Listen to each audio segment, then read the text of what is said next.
안녕하세요.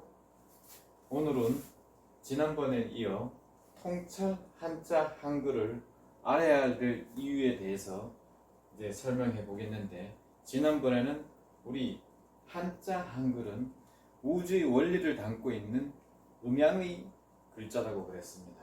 오늘은 이 음양의 글자를 가지고 우리 종교인이나 신앙이 있으신 분들은 어떻게 이걸 활용하여 믿음을 더 강화해 갈 수 있는지, 거기에 대해서 한번 제가 설명해 보려고 합니다. 참고로 저는 기독교나 불교 어떤 특정 종교에 가입되어 있는 아니고, 그냥 하나님의 존재를 믿으며 신을 경외하는 하나의 일반 시민인 것입니다. 거기에 대해서는 이제 오해 없으시길 바라고, 제가 이제 한 걸 한번 말씀을 드리면, 일반적으로 하나님은 영이라고 그럽니다. 기독교에서도 영은 영원한 겁니다. 그래서 영원한 것은 가득 찼다는 뜻입니다. 거기서 모든 것이, 그래서 하나님은 모든 것이 다 할 수 있는, 나올 수 있는 그런 능력자이신 겁니다. 그래서 하나님은 영이십니다. 하지만 그 안에는 모든 게 다 들어있습니다. 지난번에 우주는, 원리는 최초는 음양으로 되어 있다 그랬는데, 그 음양 안에 동양에서는 오행, 수, 화, 목, 금, 토, 오행이 또 들어있습니다. 오행도 들어있고, 거기서 모든 것이 이제 기반이 되어서 이제 출발하고 있는데, 최초에 하나님은 천지를 창조하시고, 그 다음번에 성경 창세기 1장 2절을 보면은 하나님의 신은 수면 위에 운행하시니라, 그런 말씀이 또 있으십니다. 그러면 첫 번째 하늘이, 하나님은 영인 하나님에서 수면 위에 운영하신다 그랬습니다. 동양에서 보면은 숫자로 물수는 1로 표현되고 있습니다. 그 최초 그러니까 그리스 신학 탈레스도 만물의 근원은 물이다, 이렇게 말씀하신 거 아시지 않습니까? 여러분들도. 그래서 최초에 물로 시작하여, 그 다음에 동양에서는 그 상생론이라 그러는데, 물로서 수생목, 목생화, 화생토, 토생금, 금생수, 이렇게 이제 돌아가는 오행 상생론으로 이 원을 이루면서 이 돌아가면서 이 세상을 이루고 있다고 그럽니다. 그러면 최초에 물이 태어나가지고 물이 있었고, 그 다음에 처음에 하나님이 하신 일이 빛이 있으라 해서 음과 양을 나눴지 않습니까? 그 음과 양을 나눈 다음에 세 번째로 만물을 만드셨습니다. 그리고 그것을 하나로 일관되게 하시면 왕이 되시는 거겠죠. 그래서 찬송가에도 왕이신 하나님이라는 찬송가도 있지 않습니까? 하나님은 즉 왕이십니다. 지난번에 제가 밝을 통자를 왕과 같다고 말씀을 드렸는데, 그걸 다시 한번 말씀을 드리면은, 하나에서 두 개, 세 개 물수가 돼서 하나로 통일되었습니까? 요 가틀동이, 이게 한자로 가틀동입니다. 이 가틀동을 다시 쓰면은 요게 이제 밝을 통인데, 이걸 이런 의미와 접목을 하면은 이 왕이 될 수 있어 가지고 밝을 통은 왕과 같다. 거기서 하나의 깨우침이 오면은 내가 주인이 되는 주자와 같다, 그렇게 말씀을 드렸지 않습니까? 그런 뜻에서 이제 이렇게 한번 해뒀고, 이게 이제 여기서뿐만 아니라 모든 곳에서 이 삼신일체 사상이 이루어지고 있습니다. 기독교나 이런 데서 봐서도 성부, 성령, 성자의 이름으로, 불교에서도 불보, 법보, 승보가 하나 되는 사상, 그 다음에 우리 동양에서는 무급, 태급, 황급, 이 삼신이 일체되는 사상이 이제 이루고 있지 않습니까?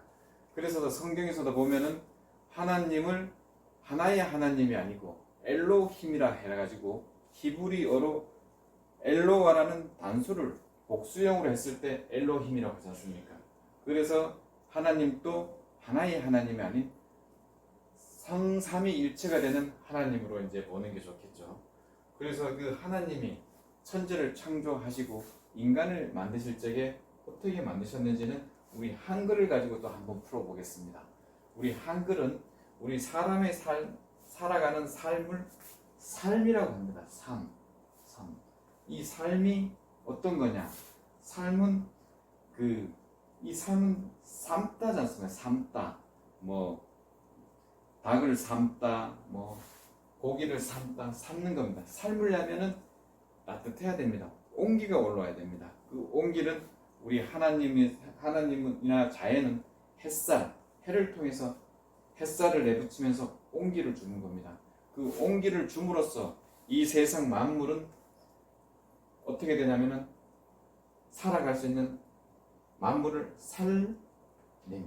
모든 것을 살리게 되는 겁니다. 그래서 따뜻한 온기를 가지고 만물을 살리는데 하나님은 특히 인간은 창세기 2장 7절에 보면은 흙으로 사람을 지으셨습니다. 그런데 처음에 모든 사람들이 마찬가지일 겁니다. 하나님이 흙으로 사람을 지었다는데 어떻게 흙이 사람이 됐지? 이런 궁금증을 다 갖고 있을 겁니다. 근데 거기에다가 이제 온기, 따뜻한 온기를 줬을 때 이게 사람이 되어야 되는데 흙으로 사람을 빚고 온기, 따뜻한 불을 주면 도자기나 토기밖에 되지 않지 않습니까? 거기에 많은 의문을 갖고 있었는데 제가 한자를 배우고 나서 이 의문은 말끔하게 틀어지게 됐었습니다. 그 한자를 보면은 이 글자를 흑토라고 하는데 이 흑토를 파자, 분해해 보면 어떤 식으로 되냐면은 이거와 이거가 됩니다. 이걸 다시 부르면은 플러스 마이너스 양과 음량이 만났을 때 사람이 나온다. 이걸 딱 보고 성경이 그래서 사람을 흙으로 만드셨구나. 이 말씀이 진리라는 걸 제가 한번 깨우쳤습니다. 그리고 이거는 기독교적인 사상으로 한 거고 이 살림은 불교적으로 갔을 때 어떻게 되냐면 불교의 핵심 가치는 자비입니다. 자비. 이것도 한자로 보면은 사랑자자 슬플 비자. 사랑하고 국률하는 마음인 겁니다. 이 자비는 북한에서는 잡이라고 합니다. 잡이. 근데 이 말은 우리가 일을 하다라는 것과 마찬가지지 않습니까? 고기잡이. 뭐 일을 할 때는 양손잡이. 안 그러면 뭐 멸치잡이. 뭐 일을 하는 거랑 마찬가지입니다. 그리고 영어에서도 보면은 잡이란 것은 일이지 않습니까? 일을 해야 살 수가 있는 겁니다. 그래서 살림이란 잡이란 일을 할 수 있는 그런 것도 이제 될 수 있다고 저는 나름대로 생각했고 유교에서는 이걸 살림을 인이라고 합니다. 어질인. 이 인이라는 뜻에서 보면은 어질인 인간이 되겠죠. 어질이라는 뜻은 어질인 게 뭐냐 도대체. 이 어질이는 사상에서 보면은 이는 동쪽에 포함되는 겁니다.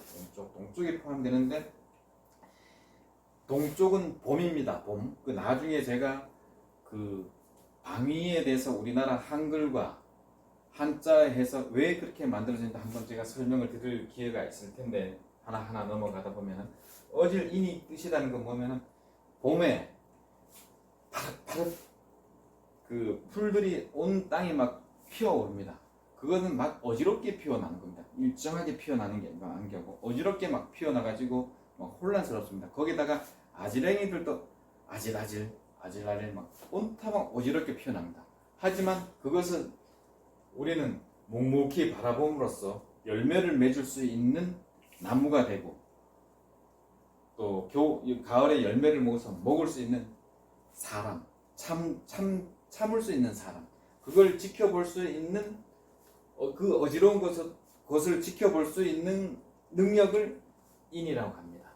그래서 어질인, 막 남들이 뭐라고 하고 막 어지럽혀 나와도 그것을 나의 통찰력을 가지고 지켜보면서 참을 수 있을 때 그것을 어질이라 하겠죠. 일명 그 모든 것을 포함할 수 있는 그 사람은 사랑이 있는 사람이지 않습니까? 그래서 이 살림이 이렇게 보고 삶이 살림인데 삶은 살아가는 건데 이 삶이 바로 사람인 겁니다.